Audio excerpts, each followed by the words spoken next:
thought we'd do it on the avenue. Waas Sappening.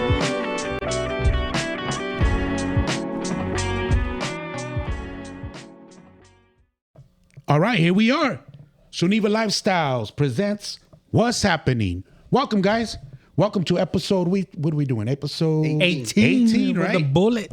And today we're without Timmy or Jeff today. Today we're looking at Two special guests today. One extra special. We got Michael. What's up? We got this guy, Lil Chris, who's been here before. Filling in the shoes and We got myself. And we got our first female Yep. guest host. Guest host. Filling in for little big cousin Tim. Got little shoes to fill. So Hell yeah. Thank Hell you guys for asking me and for inviting me to be on Hell yeah. the podcast. Nice. Hopefully I do well and I'll boot this guy out and I'll be here all the time. We do look a lot better than he does. I'm telling you that right now. And we got the interns. We got two of them this week. Little known fact about Erica, she was named after Officer Poncherello, a.k.a. Eric Estrada. I was supposed to be a boy. Yep. I was Eric. Came out Thank a girl. God you came out a girl. Call me Erica. chips. Yep. Because the first one didn't come out too right. Right, yeah. Or Johnny, con dos mujeres en camino. Yeah. Oh, yeah, Johnny. that's right. Johnny. Yes. See? Yep. Johnny. There you are. Johnny. Johnny. So thanks. Hey, yeah. Hey, so what's up? What's been going on? Last week we did which should be coming out pretty soon here, Christmas holiday, and Christmas has just passed, and looks pretty good. Looks fun. Everybody's having a good time. We're all drinking. We're having a merry cheer. So what's been going on with you guys? I know a couple fights went on, right, Chris? Well, not only that, there was a big Christmas party that these guys, Uncle and Aunt, put on. That was fun for me. That was fun for me. Friday night, that was cool. Very special. I had a good time, seeing a bunch of homies. Oh, the cookies and cocktails. Cookies and cocktails, yes, sir. I only took some cocktails, but you know, I mean, it was fun. I had a bunch of cookies and Yeah, you guys put on a good. that was cool. That was cool. Thank you, Chris and Tony. That's special all the time. That's cool. You guys do that. Yeah. Then the next day there was a fight night. And I love boxing, and I went to the fights, and I'm gonna tell you guys right now, that was the best boxing match I ever went to in my life. I had a blast, man. Wow. And Was Wes there? Wes was there. Wes was there. And Sit in I front believe row. he was on TV.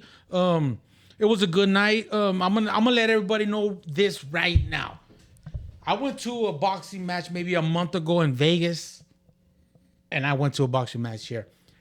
By far, Arizona, Phoenix has the best boxing fans all time. yeah. And this is not the first fight I've been to here. Dope. Our fans are dope, man. Better than we get Vegas? it. Better than Vegas, man. Better than California? Better than Cali. We do it. We do it here. We do it here, man. You know what I mean? If they don't like the outcome, I've been to a fight. Cesar Chavez Jr. They didn't like the outcome. They were throwing bottles in there, and it wasn't. It sucked. You know. We show our feelings here. And Yeah, we always have though, because even back in the day, we had fights here. Yes.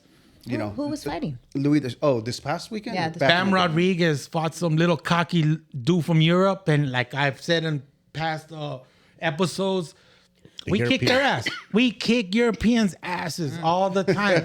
There's some good fighters, but they're like, to me, they're like B class. You know, maybe one or two will make it out the ranks, but ain't nothing like He got a Mexican American. He busted his eye up. Yeah, really He bad. busted his heart. Busted it He bad. busted it. I guarantee you, this kid ain't gonna fight no more. He busted his heart too. Oh.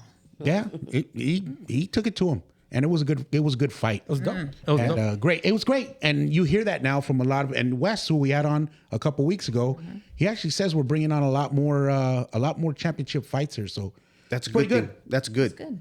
What about you guys? Not much. Same thing like you said. Cookies and cocktails. You know, we put that on, and it's a lot of prep. Obviously, you know, we had Where was meetings the out. snow at? Oh, the snow machine. The snow machine broke the day before. You got to Wait, what's snow? Like a Snoopy snow cone machine or what? Oh, man. Oh, snow. All right. Snow machine for photo booth. like at Disneyland. Yeah, Like shoots out Disneyland. snow for the photo booth. Yeah. Yeah. Day before it clogged up on us. And we Nobody scrambled cleaned the the jets. We tried to get another one, and just didn't come in on It time. didn't come. It came in the next day. Came in on Saturday. Yeah. Homegirl, I like this. You're in charge of the what were you, the masters of ceremony? You did a good job. Thank you. I The thought I was back decorations. at Bullard. They were calling my name on the intercom. I was calling people to As the a matter of front fact, that's what I office. wanted to tell you. Let's hear it for the toilet paper. That's it. It's just like back in the day. You got your little brother, I got my little sister, and we're all hanging out. Oh, this Hanging out. Yeah. I forgot you guys are brothers. Forgot. I think you should introduce our guest. who is our guest? It's Judy Yes. Torres Zuniga. Yay. Welcome. Welcome, Judy. Thank you. Thank Hey, you this for is having Judy me. Torres Zuniga. She has the I don't know what. she's our first Everything. female Oh, there you go. Yeah. Yes. guest that we've had on our podcast. Technically, our first female guest. We had Pinche Pastel on here as well. But she was Right. from she came in from the alley. But this is our first time having Judy as our first female guest on. And, Yes. and welcome. Welcome. Thank On you the for doing couch. this. I'm telling you what happened on that couch before, but you're on the couch. The couch looks clean, so I turned nothing bad. The couch is clean. Speaking of the weekend and all that, or did you do anything interesting the week or the weekend? Or Not really. This is my really busy time at work. Okay. So doing your 10, 12-hour days and then having some puppies at home. That's it. Oh, the French bulldog.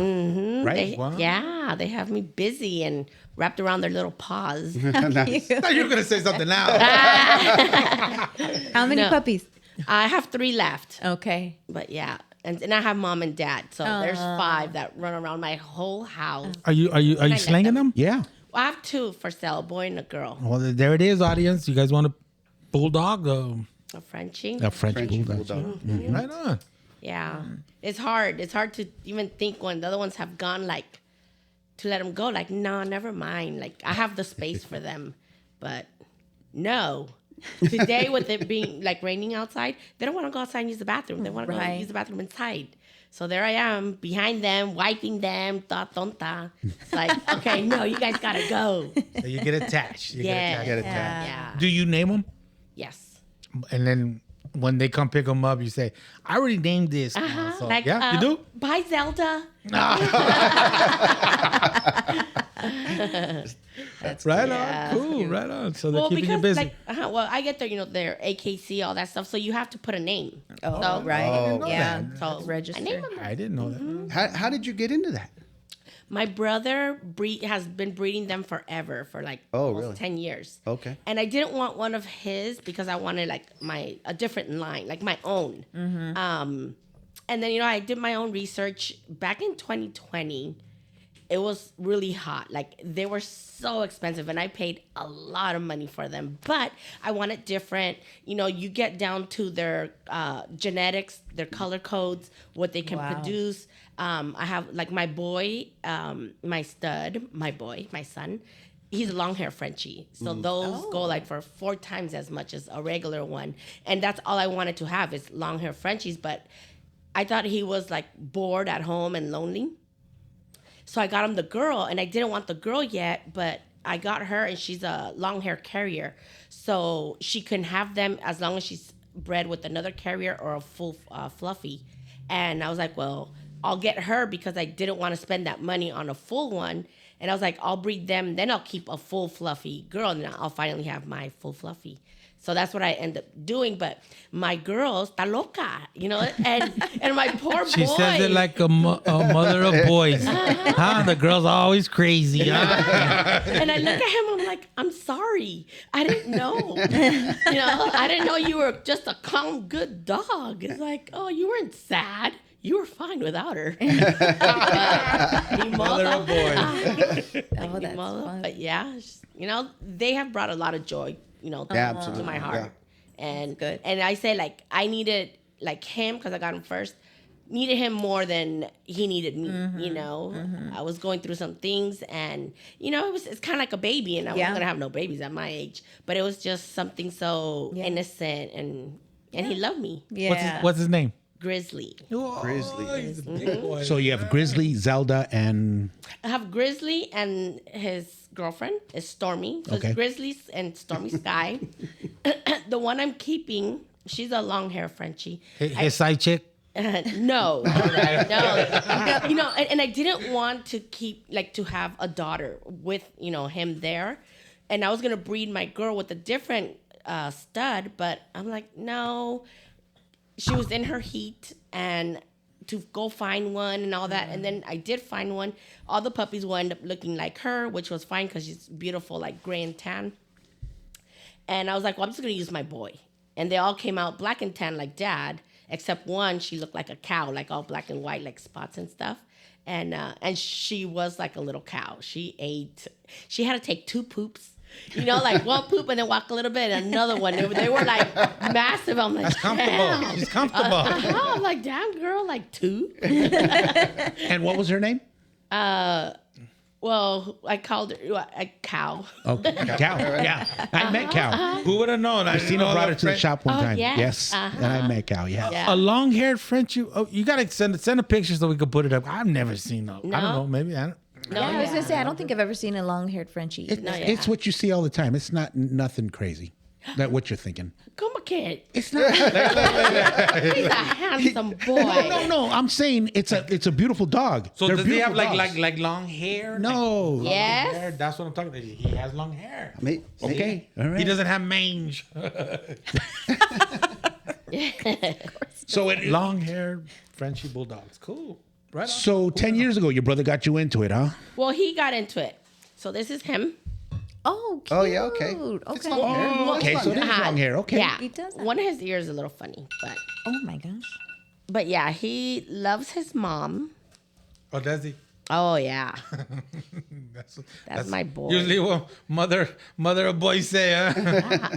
And then I said, oh, because I have 2 daughters, and I'm like, so this is what it is. Like your son, he could do nothing wrong. There it is. There it is. It's like, oh, my son, like, come on. I'm like, Are your daughters jealous? Well, Christina says that I let him get away with anything, but he's not bad. But like what did he do? Oh, he peed on my bed. Oh.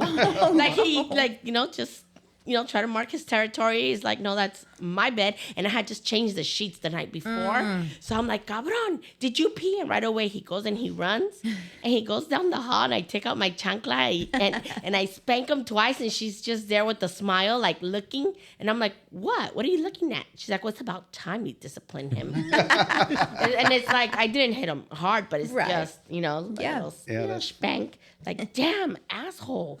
Now I, gotta change my sheets again. Clean everything again. It's like it's my bed, not your bed. That's funny. So yeah. So then they're grounded. And he can't come upstairs. Like, no, you don't get to come upstairs. But yeah. Okay. Yeah, those are my kids. Yeah. It takes a lot of time. Then how dogs take a lot of time. And I have to go home, and it's Yeah, like, once you're home, you're responsibility. cozy. Yeah. It's like, it's too cold outside. I don't want to go nowhere. Yeah. Yeah, Yeah. sure. Yep. Right, especially right now. Yeah. Yeah.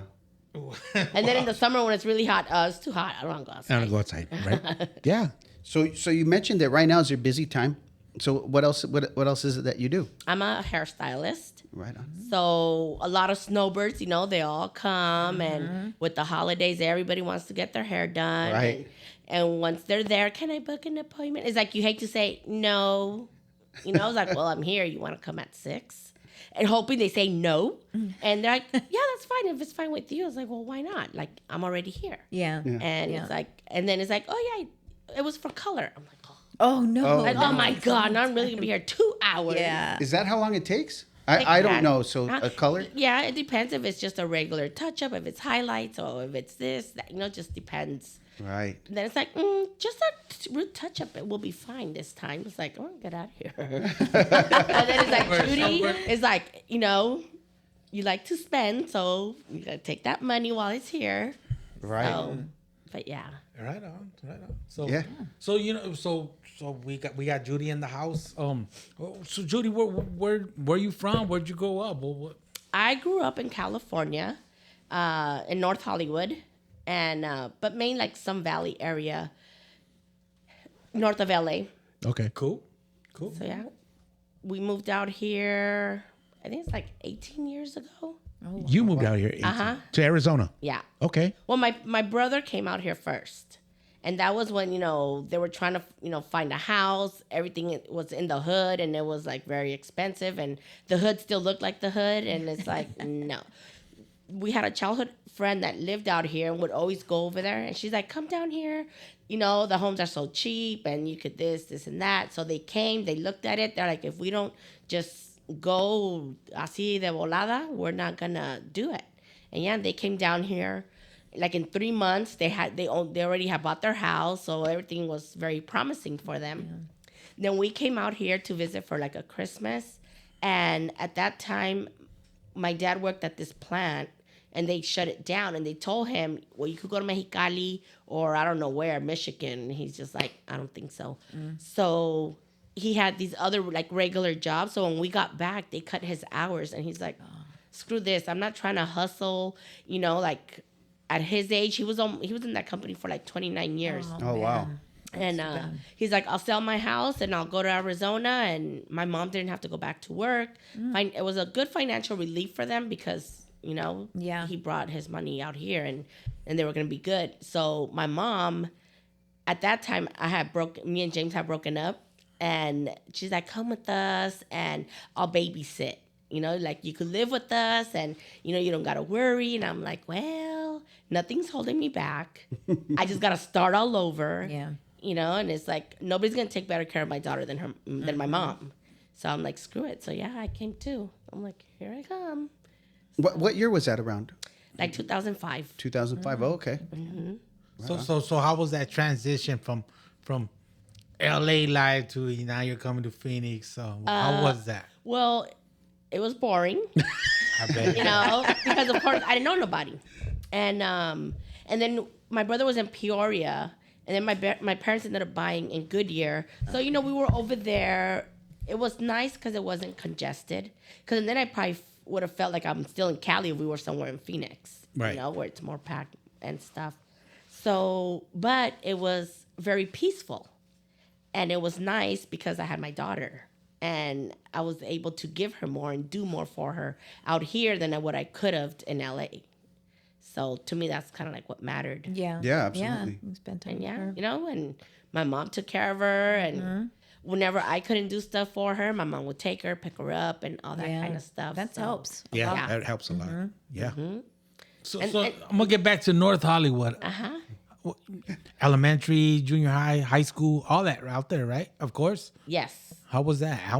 Well, of course, elementary's elementary. How can I say? It's funny, not funny, but I was an illegal person at a time in my life. I didn't know.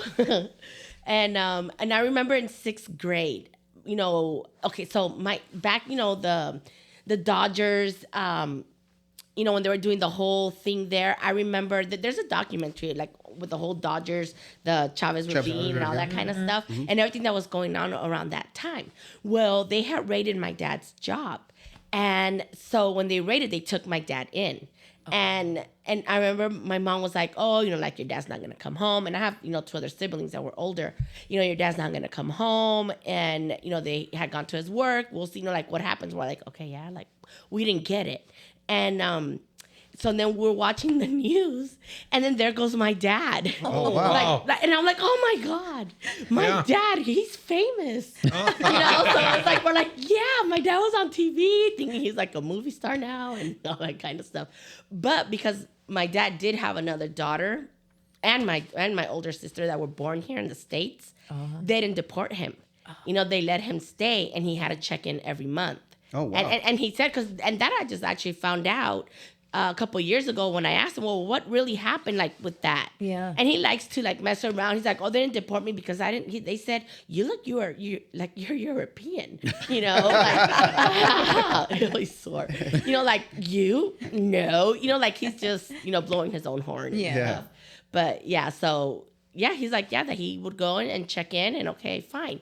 So when good old Ronald Reagan passed the whole amnesty, we're able to fix our papers and more because my dad had, children that were born in the States and, they were doing good. So I remember that was in 6th grade.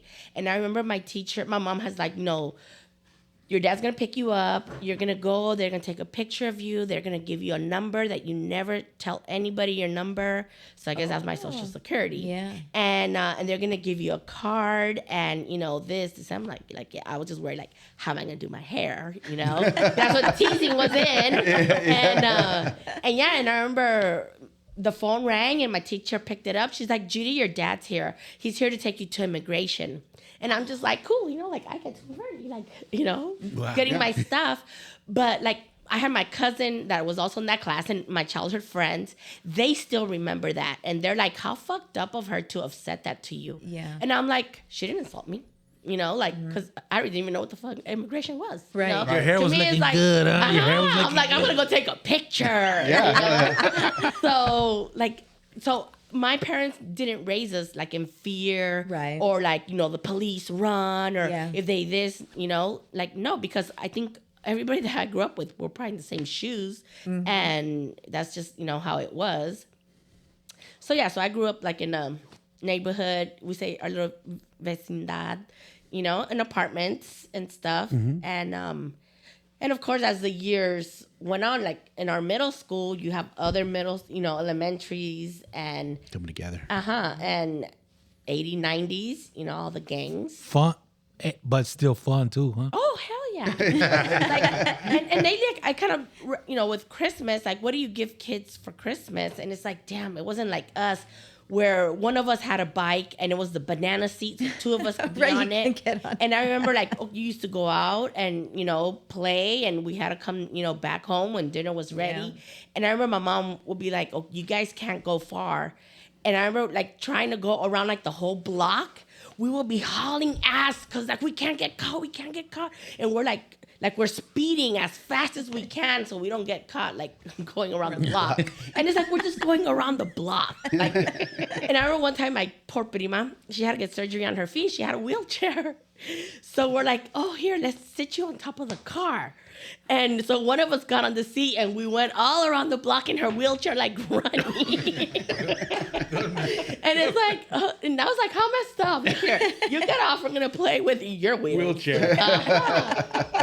So it's just like, you can't do that with the kids, Yeah. Now it's like, they don't find that fun. Yeah. Different Yeah. time for sure. We've talked about that often now. They don't grow up the same like we did. No. Yeah.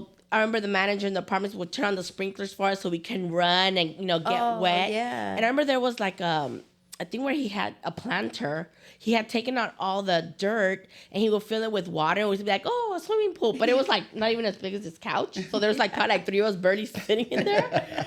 And dirty water. Yeah. And there we are swimming in the pool. But At least no, he it was did that though. for Yeah. Our landlord was a motherfucker. No, this was Alejandro. He was so nice. He remembers his name, huh? Uh-huh. Yeah, I don't know where they were from, but he had like like it wasn't a Suburban, but those old ones, and he used to sell candy. And I remember in the laundromat. He did, huh? No, very little nice. girl, I got candy. No. He was a very nice man, married, and that. And I remember in the laundromat there was like storage cabinets, and he had a lock on them, and that's where he kept a lot of the candies. So sometimes we'll try to be picking, like, like we want some candy without him seeing us and stuff. We would try to, break into him, but no. But yeah, it was fun. There was a lot of Yeah. fun. Hollywood, Yeah, North good Hollywood was time. fun, huh? Yeah. Right on. Yeah. Right on. Good memories. Yeah. Right on. Oh yeah. You miss it? You miss it? No, because I still have family out there, so I still go over there. And when I go, yes, it's fun because we're all hanging out, having a good time, and you miss that. And but then it's like, okay, this is not how it's gonna be every day. We all gotta go to work, and your busy lives, Right. start. And so once Yeah. But while you're there, you're like, oh my God, this is so crowded. The streets are so bumpy. And you guys need to clean your freeways. And it's like, oh, where's Caltrans? Caltrans. You know, they're overgrown, just all that kind of stuff. And it's like, you can't find parking, none of that. Then, you know, you come over here, it's like, oh, yes. You know, Yeah. clean. The older you get, Yeah. the older you get, the more you appreciate peace and Yes. quiet. Right. Yeah. Right. Yeah. Your routine and Yes, Yeah. you do. Right on. Yeah. Right on. So you made it this way to Arizona, and there you go.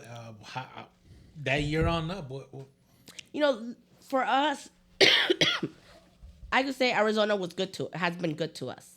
You know, because over there it's so big. You know, I'm not saying you're nobody.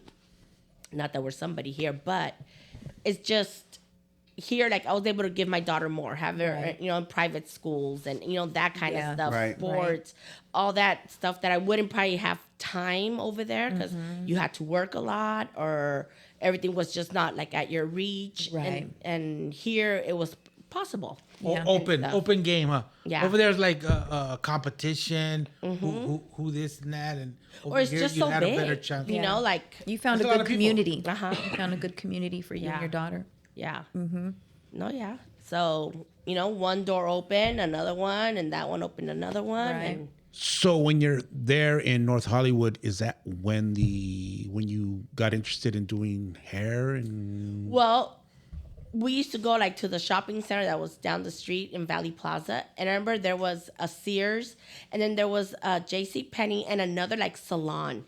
And I remember like we used to walk over there and I used to pass through those salons and I would just like be like looking inside because there was ladies like under their hair dryers. And you know, and I'm like in a corner like hoping they don't see me and I'm just like peeking in there and stuff, just like watching them. And I thought it was so cool. Like, ooh, yes, like I want to do that. Like they Yeah. look so... You know, doing shampoo sets and so that caught your interest? yeah, Yeah. I pretty much that's what I wanted to do. All right. You know, and yeah, I followed through. Right on. Well, right on. Let's take a quick break. Okay. And we'll catch up on that. We'll go forward with your your idea of doing hair and stuff like that. Yeah. Let's take a little break. All right. Boom. For Tim. Perfect.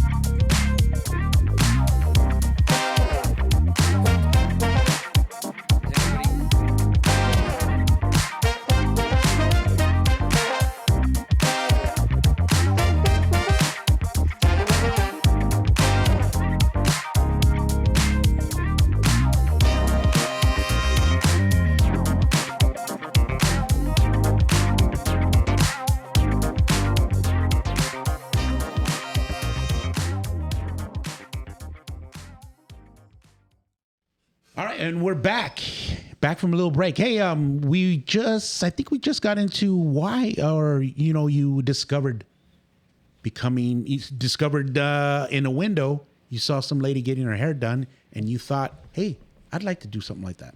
Yes, I thought it was so cool because we never used to really get haircuts, like go to a salon like that, and we used to walk to the shopping center and they had the salons in there. And of course, back then, all these ladies were always getting like their shampoo sets, their Yeah. weeklies and stuff like that. And I would just kind of hide in a corner, like peek, and so they wouldn't like see me. But I was just staring at them like, wow, like look, like it was just amazing to me. All the teasing and the forming of like the hair and how, it could look like a hot mess, but then, you see a nice, like, I don't want to say a fall or just the updo, Yeah. It was just like, wow. The sculpting. Yeah. It's, And this is back when the hair was big. yeah. Right? Yeah. Hair was big. But for the old ladies, probably not that old, it wasn't like our Right. teasing Yeah. bunch of knots. That's all yeah. you saw. Aquanet hair. Yeah. It was just High like a bangs. big old knot up there, and it's like theirs was at least picked out. You know, it looked all pretty and fancy and stuff. But yeah, I just thought that was so cool, and that's what I wanted to be. So that's and this is back in California. Yeah, and Right it on. was like elementary school and stuff. Oh wow, that young. Oh yeah. Did you used to mess around with the family or? Like when in junior high, like me and my friends, we all had like black cherry hair color. You know, I used to dye all their hair. We all had like that cherry cola. Yeah. You know, that's what I just You knew were how doing to it? do. And it's like sure, and you know, we used to just go get the color, mix it, and then you know we would do it and stuff. But yeah, I wrote, my grandma always had really long hair, and when I was going to beauty school, she actually let me cut it, and everybody was like, "You're gonna let her cut it?" Because I cut it short. I don't want to say like a boy short, but short like that. And then I remember I had colored my hair and my aunt's hair, and she's like, "Ay, mija, también ponme a mí aquí," you know, like on the top, and it was a plum color. Oh. Well, on her white hair, it was purple. Like, Yeah. whoa. And she's like, "Ay, está bien," you know, like it's okay. And we're like, "Oh my god." It's like, don't. I'm like, well, I'm not gonna get in trouble because if my grandma says what she says, she's the shot caller. Like, no one's gonna say nothing like Yeah. to me. But That's cool. She let you do it. yeah, Yeah. yeah. And there's a picture of me cutting her hair, and Yeah. my grandma's not here, so like I cherish it forever. and Yeah, stuff. for As you sure. should. Yeah. Like she let me cut her hair, let you and she had do like it. you know the long hair with the bun up Yeah. here. Oh, wow. and So I was like, okay, like of course, yeah. not really thinking like I'm cutting off all your hair. Like that's crazy. Yeah. Yeah, our grandmother, our nana, on my mom's side, she wore a bun too, exactly like that. And I'll Had- never had long forget hair. when one day I saw her undo her bun, and her hair was so Long. long and beautiful, and I was just amazed how pretty her hair. Mhm. It's like you have it in a bun. Now it's like you have it in a bun, just cut it off. You know. But back then, you know. Yeah. No. She had like little clips to put in her Uh-huh. bun and pins and Yeah. little nets. I don't know if Yeah. your grandma had a little Uh-huh. net, sparkly net to put over her bun. Yeah. Yeah. Yeah, That's so special that she let you cut it. So how old were you at this time? Because you say you went to school for it. Well, when I went to school, I was living in, you know, I had moved out of the house and stuff, and I was living with somebody, and I was going to school, and I had flunked 8th grade. So I had to redo 8th grade because at those times, that's just what we were all doing. And so I was going to turn 18 on my senior year, and my counselor, I went to like a white school, and the counselor's like, "You're going to be 18. You know, you're considered an adult. You can't be here." You know, I was like, "Okay, what do I do?" He's like, "You go to adult school. And when you go to adult school, you finish, you know, your senior year, but you could come back and you could walk on stage here." Really? And I was like, okay. So there I go. And I went to the adult school. And right at the counter, when I was going to register, I saw a little sign and it said like cosmetology school. And then it said that all I had to do is finish 10th grade. And I was like, I finished 11th grade. Like, Yeah. I'm ahead. Yeah. And I'm like, nope. I want to register for beauty school. Oh wow. So I did beauty school, which I regret a tiny bit because I wish I would have gotten my high school diploma because I don't have one. And but Don't worry about it. Don't Yeah. worry about it. yeah, but if I would have done that, I would have never met James because when I went to beauty school, my best friend there, she had a baby from James's cousin, and that's how I ended up meeting James. And James is your husband. Yes. Yes. And that's how you met. Yeah. Wow. I met him through her. I remember they had showed up like to the school because they would go like, ooh, let's go look at like the chicks over there and stuff. Yeah, right. And then and because my friend had a baby, like, you know, her man was coming and had brought the baby, and he brought a couple of his friends, you know, and we're just there, oh, baby, let's meet the baby. And it's like, who's that over there?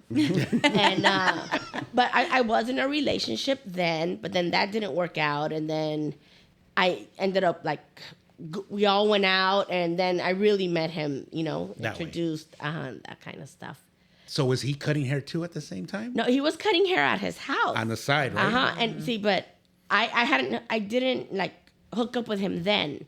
Like we scammed and jammed, and that was it. I could say maybe almost 5 years, like 4 years later, I ran into him again. All right. With my friend. And that's when we hooked up, and we were just supposed to be friends because he was out of a serious relationship. I was too.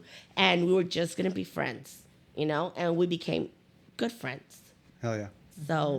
So yeah, and then I ended up pregnant. It's like, this was not supposed to happen. Really good friends. Yeah, we really got to know each other. I saw some side of him that I did not expect. Hell yeah. No, Hell yeah. So yeah, and then. And you were at the same time. You're still in school. You're still in. By then cosmetology. I was already graduated and all that kind of stuff. Now, were you working out there as a?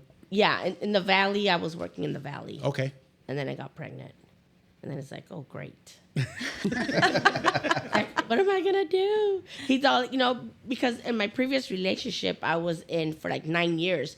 I never, got pregnant. So I really thought it was me that I couldn't. And then I was with him 2 years in and no pregnancies. Like, I can't have kids. So we were careless, reckless, you could say. And then I get pregnant. He's like, I thought you couldn't get pregnant. I thought I couldn't either. It's like wow. I'm like, well, it took you 2 years to hit it right. Or that baby insisted and not, Right. Yeah. finding a way. That one little guy found his way. Or yeah. one little girl found his way. Yeah. You guys are still in Cali at this time?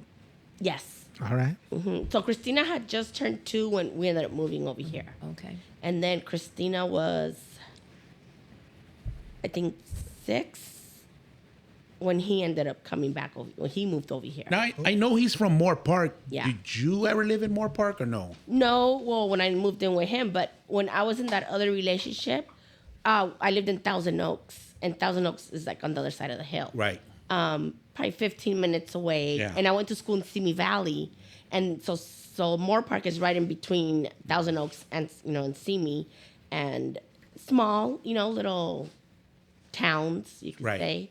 So over there, since it was where I lived, there was a lot of it was more of a white community. So the Mexican people really stood out, and you found your neighborhood where I'm not saying the homeboys are at, but that's where you clicked and stuff. And then like in Moore Park, there was a car club, and then my ex, he belonged to one of the car clubs, so that's how we kind of all knew of each other. Okay. And stuff. And I had seen him, but I didn't think nothing of it. And it's like, damn, what a trip. That if at that moment we'll be like, I'm gonna have a kid from you in 6 years and fall madly in love, and we're gonna move and we're gonna this and that. Like, we would have been like, yeah, all right. Like, I don't think so. Yeah. Right on. Yeah. So you get to Arizona, right? So Christina turns 2 and you come to Arizona. Mm-hmm. And what do you start doing here? Find a job. Yeah. Yeah. So first I was working in Scottsdale, and then Scottsdale. yeah, I was at a hair replacement salon. They wanted somebody that knew how to do women's hair, because they did a lot of like hair for men, like the hair club. Oh, Yeah. right. Kinda. Yeah, like yeah. So they wanted somebody that knew how to do women's hair and teach the other girls. So they brought me in, and I did that for a year. And then I wanted Christina in school. So when I started looking in the West Valley for a school, because in case of an emergency, I want to be close. Close by. And so I was doing that part-time, and then I came over here part-time, where I'm at now, over here in, at El Mirage. I have like a little studio, like a 3-station. It's inside like a retirement community. Okay. I don't know if you ever went golfing there with James at Old Pueblo. Yeah. Yes. No, Pueblo. Yeah. I know what you're talking about. Yeah. So right there, I started working there, and that's the first time I ever heard of snowbirds. And I'm just like, okay, what's the snowbird thing? Well, then I saw how crazy packed it would get and how busy we were. But it was like a seasonal thing. So I started looking for another job where I like a regular salon where I can be. And that's where I went to Melissa and Company. But I still kind of did Thursdays at the other place. Well, 5 years later, that lady sold it to me. And so I stayed there. So once I took that one, I left the other one because I'm like, I have to be over here full time. Then like 2 years later, Melissa that I worked for asked me if I want to partner up and open up a salon with her and these two other stylists. And I'm just like, sure, you know, how much you need? Like, we could start it. And, you know, I remember I had told James, I'm like, hey, you know, this is, you know, what they call me. This is not what do you think? He's like, do it. And I'm like, okay. So Melissa's your partner. Melissa's one of my business partners. Okay. At the other salons. Right. The one, the barbershop, and the one in El Mirage, that's just me. Okay. And so then with that, the whole goal was if anything ever happened at the other location, I had somewhere to go. Right. You know, and I had a chair and, you know, it was there for me for anything. So, and we wanted to end up being like, you know, people pay booth rent. And we didn't want to pay booth rent. So it's like, well, at least what we get from the other stylists, it'll cover our costs. We could be, you know, rent free. Right. Okay, you know. And of course, at first we had to pay rent and I didn't like it, but there was, you know, a goal here. And so then after that, there was another salon that was had closed. And we remember, like, it was empty, but there was another salon that was closing. And those girls hit us up, like, do you guys have any stations available? It's like, well, for how many girls? Well, a whole salon. Wow. We're like, shit. And so, of course, we're like, we need to open another salon, like, tomorrow. Yeah. You know? So then we're like, well, we know that one building where there was a salon, it's closed, so all the plumbing, everything's there. We just got to go remodel it, like, real quick. So we start working on the deal. We tell these girls, we could probably take you all, you know, but, you know, just give us a minute. And so we were negotiating over here. And then we're like, okay, we got it. You guys coming? Okay, let's start signing contracts that you guys are coming. And we do like a yearly lease for the booth rent. And we started going in there and tearing shit out, painting things and ordering chairs. And we pretty much would restructure the way the salons were being run because, of course, you had your manicurist, your receptionist, and, you know, they were there, this and that. They were in charge of a bunch of stuff. Yeah.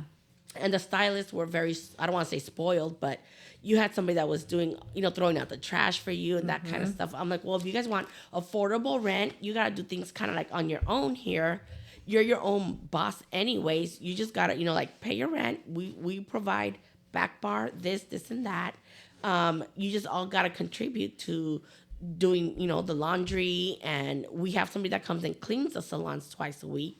But if the trash is, you know, filled up, go throw it out. Right. Sweep up your own hair. Oh, of course. Yeah. You know. I'm a Yeah. sweeper. So, hey, Judy. Is this in Litchfield?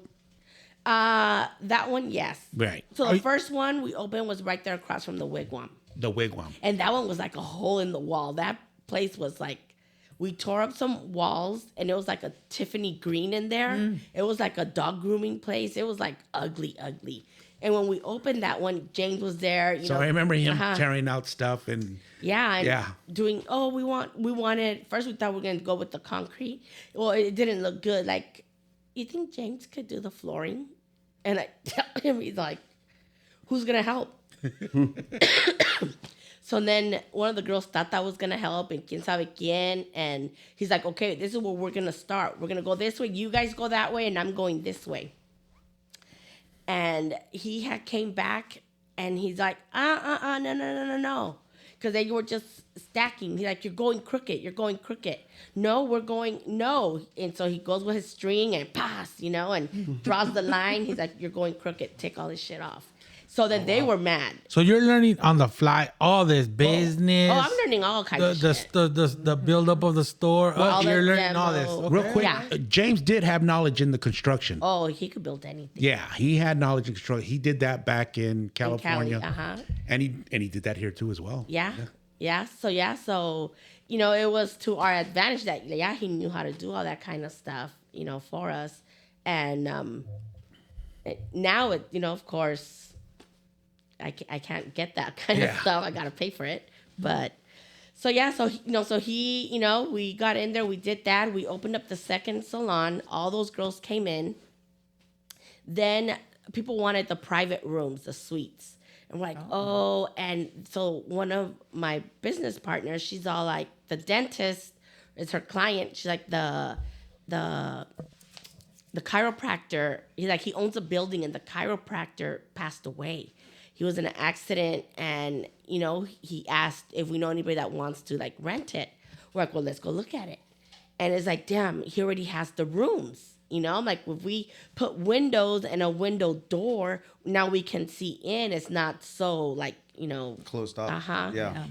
I'm like, we could do a suite. We take out the whole receptionist area, so we took all that out so we could put 4 stations, 2 shampoo bowls, the washer and dryer, and then there's 5 rooms. So there we go. There's another one. And, private rooms. And so we got those all rented out. Wow. And each time we kind of opened a salon, we kind of moved in there because another salon was, like the one that closed, they were all going to go to that place. So we couldn't go to that one, but we left Fringe because people wanted Fringe, because the wigwam, was starting to get cleaned up, because for a minute there, it was pretty dead there.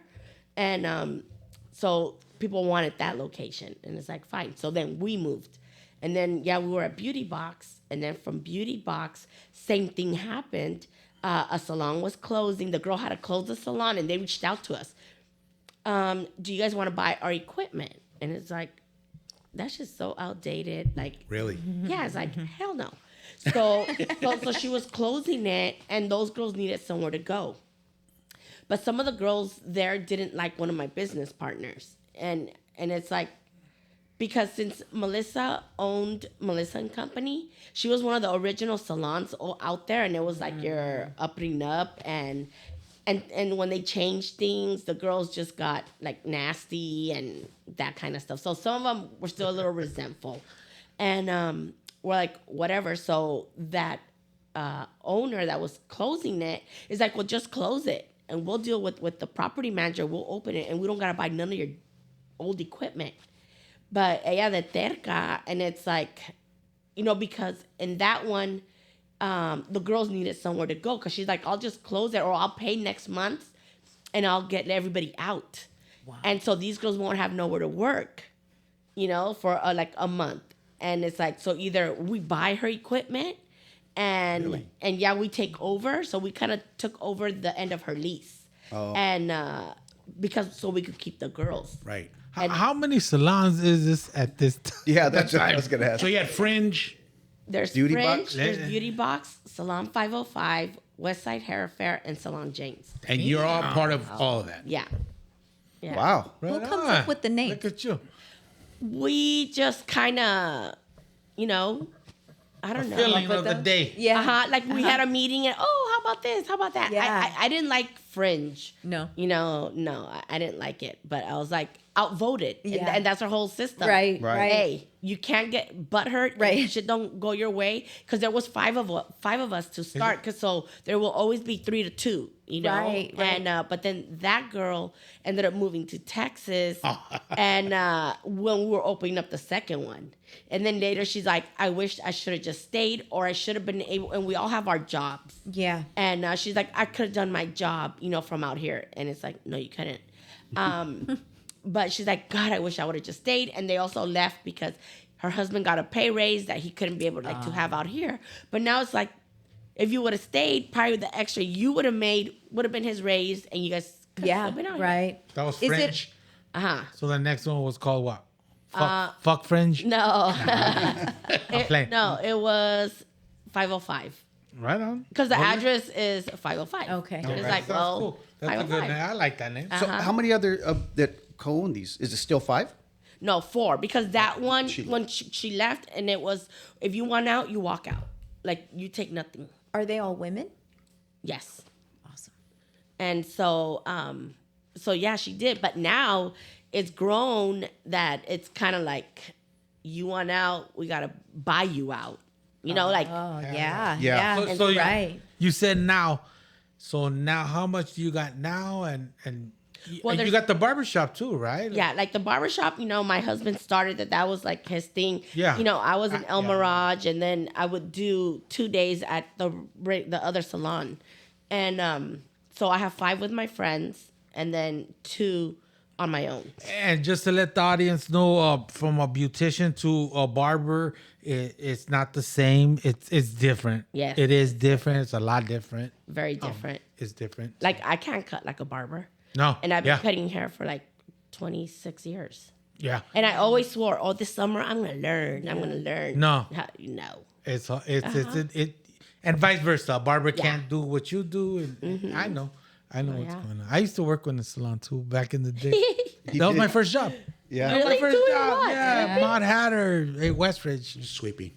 I was a sweeper. I used to clean the combs too. I know everything she's talking about, and I ain't talking, I eavesdropping. I France. I know how to dye people's hair and give a perm straight up. I know how to do all that. Really? He would help. Yeah. Yeah. So, no, I know everything you're talking about. I just want the audience to know. Yeah. So now In you're case anybody's looking for a good He position. used to burn my tips. I dyed this guy's hair. I get my frost. Yeah. Back in the day. No, that's cool stuff. It's good. It's cool stuff. And Yeah, you know, and those opportunities I probably wouldn't have gone in Cali. And here, Right. the thing was that when my friend, you know, had called me, I knew, like, she's a smart person. And her mom, you know, is even smarter. Yeah. And I know her mom wouldn't let her fail like that, you know, because they ran, you know, the other salon. But there was issues. Her mom sold her half to the wrong person, and it kind of just destroyed it. So she's just like, no, like, I don't want that. And I also don't want to own a salon by myself. If there's a couple of us, we split the chores. Like, that is not overwhelming. And we get our cuts, you know, and it'll be easy. So when she had asked me, I'm like, it will not fail because her mom they're smart business women. Right. And I'm just like, and what they wanted to start is like, it's nothing. It's like, yeah. She's like, you're the only one that told me yes in 5 minutes. Oh, And I was yeah. like, I had nothing was a no-brainer. to lose. I'm Yeah. like, Has you know, anybody else approached you to try to? there's some that are like, are you guys looking for other business Yeah, another partners? business You know, let partners. us know. Yeah. And that was a discussion we had, and one of my partners, Nicole, she's like, no, I don't think so. If anything, we're downsizing. And it's like, damn, bitch. but at this point, you probably could do some consultations and help somebody else. Getting started. The reason I bring that up is because the how I know you is from my brother, and you do a lot of like, it's not fundraising for people. Charity work. Charity. Oh, there you go. Charity work. So Yeah. you're a successful businesswoman, but I know you as being running.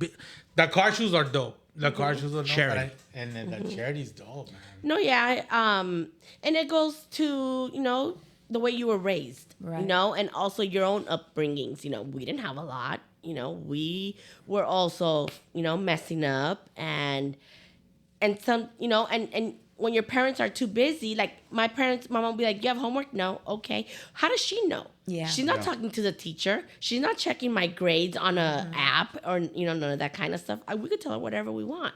And then she came to a country not speaking the language. You know, it was a completely different world. She had to stop going to school when her mom died when she was, I think, 8 or 12 years old. So she really didn't know. Yeah. My dad did know because my dad went to a university, and my mom gets mad like, you could have, you know, you should have been the one. But, you know, so yeah, you know, growing up like that and now recognizing of how, you know, there is a lot of broken homes and how the kids do react to that is because I remember my dad would be like, you're not hurting me. He's like, oh, you're only hurting yourself. He's like, because yeah, it gets me mad. You know, we're at ditching parties or he has to go pick us up at the police station because, you know, the ditching party got raided. And, you know, and we will get our ass kicked. Yeah. You know, he will whip us good. And And he's like, you're only hurting yourself. He's like, because I'm already an adult. Yeah. He's all like, you're only hurting yourself. And it's just like, screw you, you this, you that. Right. Yeah. And you just carry on because a lot of your friends are in the same place. Yeah. They don't have dads at home, and same thing, moms that don't speak the language, and they're not over there, fighting for you or anything. The teachers would, if you wanted to learn, fine. If you didn't, fine. Go sit in the back, walk out, go ahead. Yeah. They weren't. That's how it was. So it's important to have someone important in your life that believes in you, or sometimes because they had it hard, like they go to the streets, they end up on drugs, and really they're good people. Or how do you judge somebody when really they had no hope to survive because of their upbringing, the abuse, the neglect? It's like, pobrecitos, like it's in one way not their fault because of their foundation.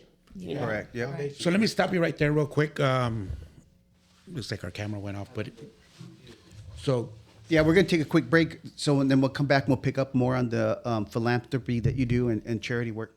Okay. All right.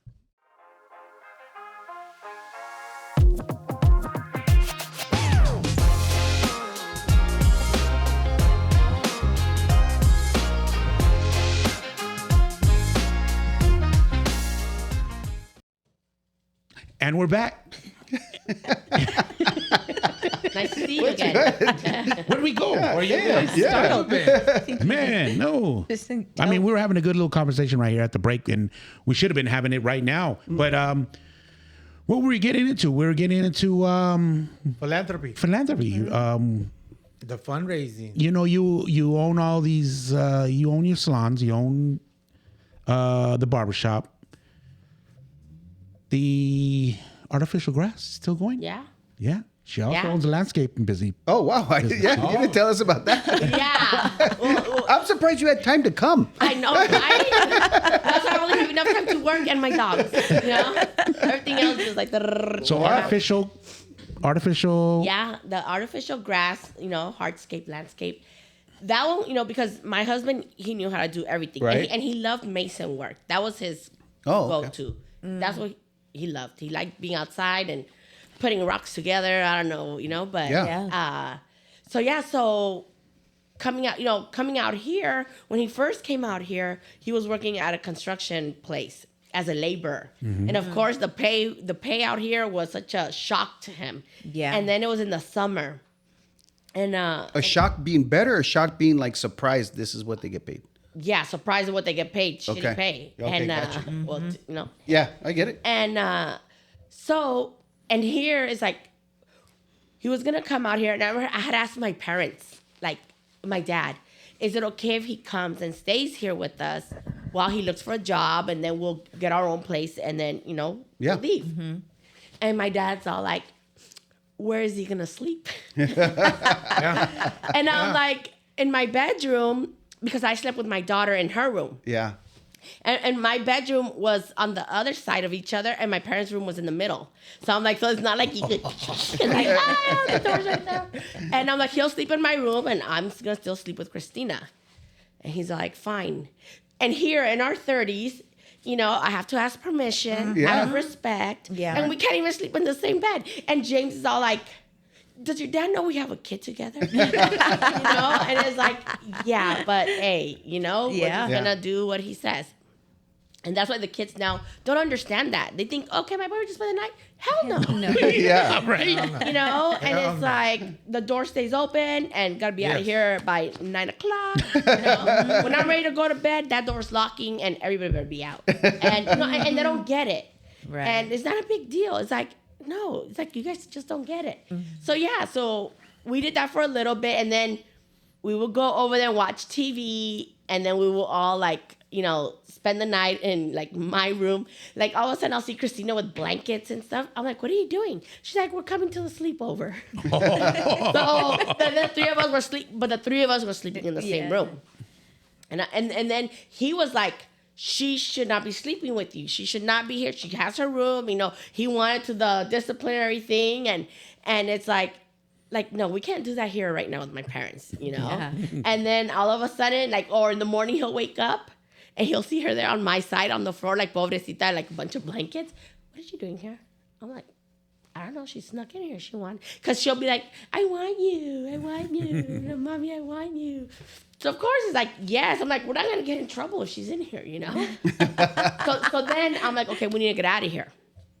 And that's when like the market had crashed and the homes were really cheap and stuff.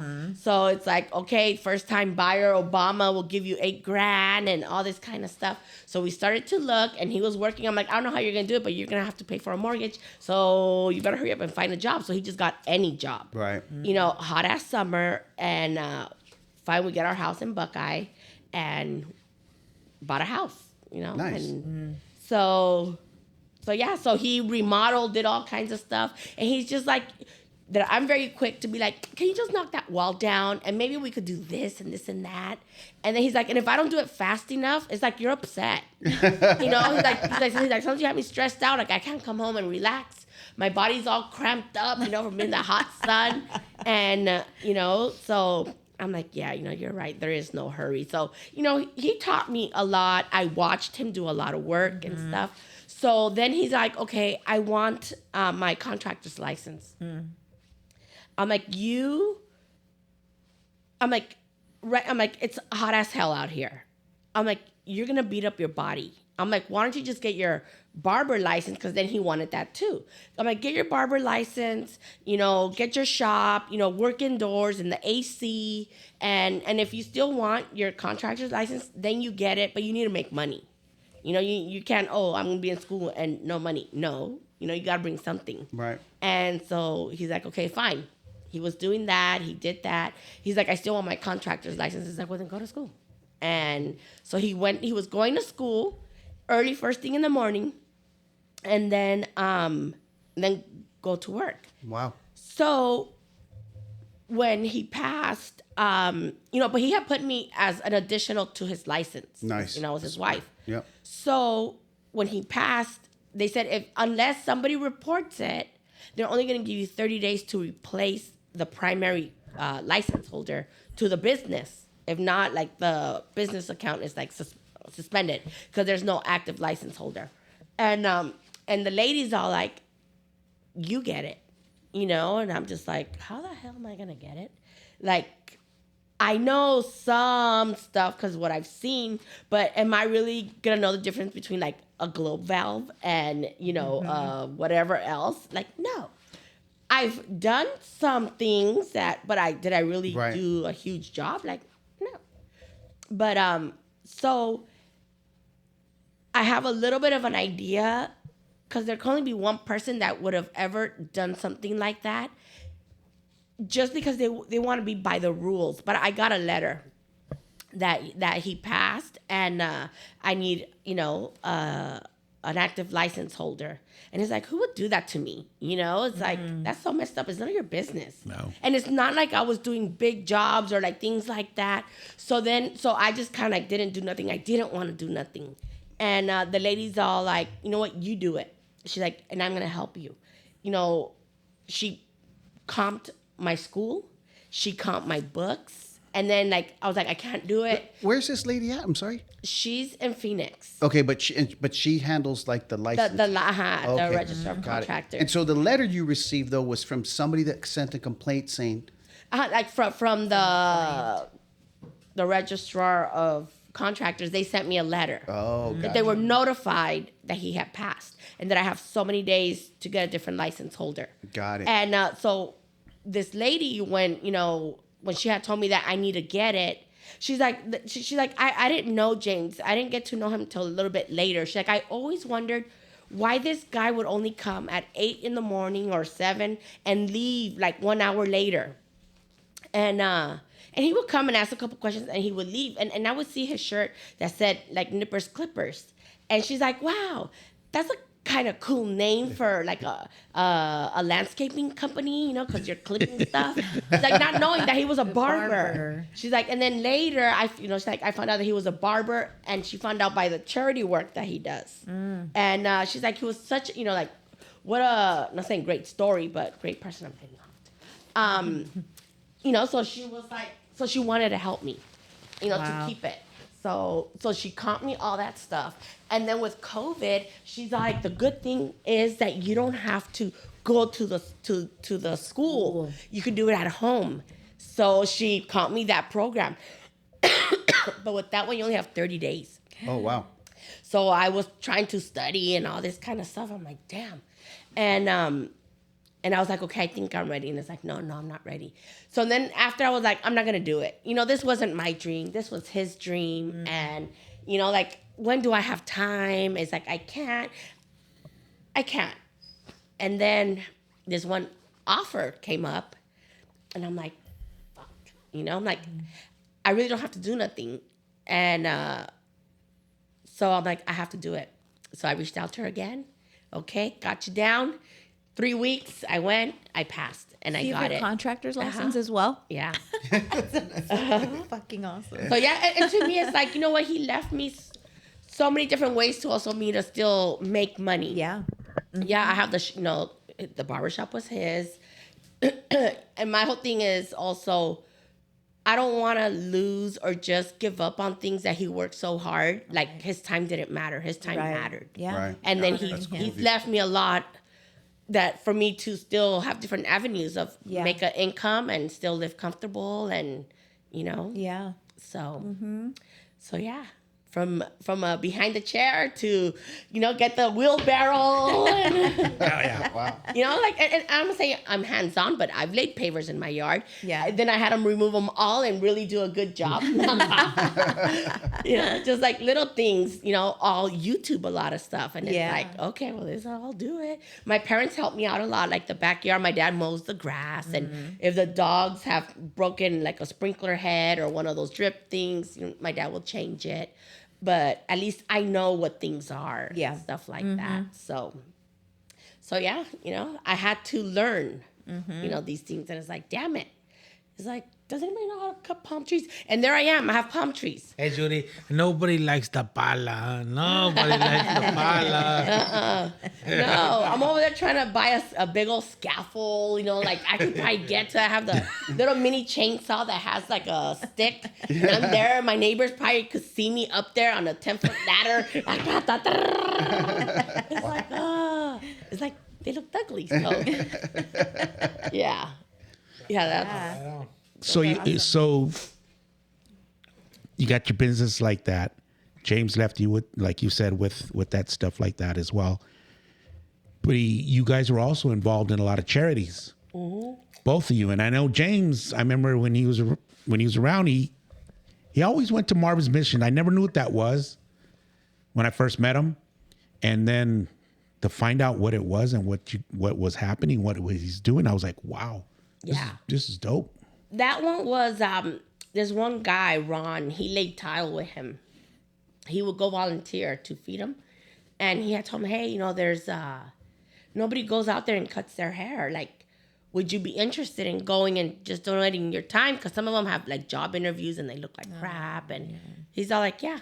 His first day that he went was an Easter Sunday. First thing in the morning, he went over there.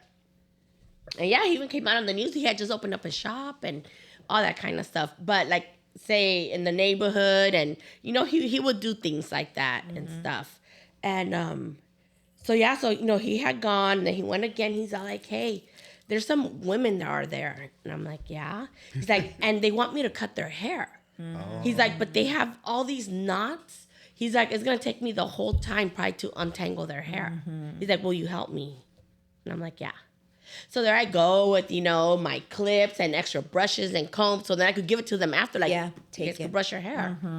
And so, yeah, so then I started cutting the women's hair, you know, and I would go with him. And then other people wanted to get involved. And, hey, you know, I'll go. And then we started getting clothes, and then it turned into, like, all, you know, going places to collect clothes. They would drop off clothes, and my daughter, you know, sort out the clothes to women's and men's and kids and this and that. So my living room would be full of all these clothes that we would take in bins. And then a church started to do it. And by then it's like, we have no room in the garage for all these bins with all this clothes and stuff that wouldn't go.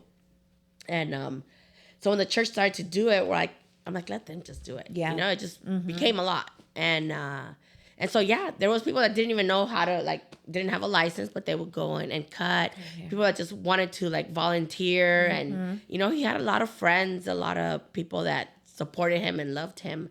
And they wanted to be part of it. Yeah. So what it is every third Sunday or every Yeah, we go every third Sunday to the last Sunday of the month. at Chicken Park. Chicken Park, we go cut hair. But Marvin's mission, same thing. It was a veteran that would go and feed the homeless on Thursdays and Sundays. And that's how. And then now he passed away. So this lady, Debbie, she took it over and she does it every Sunday. And so then we were going, I don't know how often. But then I'm like, they don't need haircuts like every 2 weeks. And it's like, sometimes the lady be like, can I just have a little trim? It's like, a little trim? And then 3 weeks later, we're there, can I have another little trim? I'm like, I don't, inside my bad mind, I'm like, I don't even get a haircut this often, you know? Like, you know, and I'm like, they're spoiled. We're spoiling them, you know? And it's like, oh, well, whatever. Yeah. You know, we're not shampooing, we're not styling, you know? Just cutting.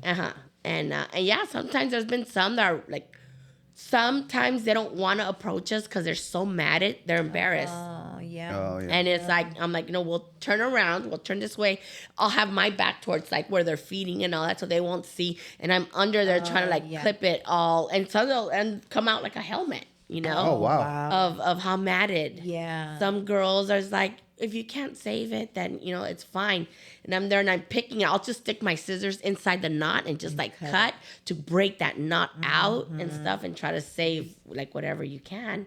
And I don't wear gloves. And some of them do, but to me it's like soap and water. And they have soap and water there. Yeah. So at the end when I'm done, like I don't touch my face or nothing like that. I tell them, girls, have your hair in ponytails. Don't touch your hair. Right. You know, nothing. After, go wash your hands and, you know, go home, take off your clothes. So you still continue to do this? Yes. Yeah. Okay. So, and like she said, it's not just barbers, it's not just cosmetologists, it's just everyday people. Like Ray from Working Class, he'll go out there once in a while, okay. and he'll Did do for a a long haircut. time with my husband and stuff. Yeah, We'll go all so they'll the time. do, you know, like anybody could go out there and give a haircut, you know. I think one time it's the fireman, bombero.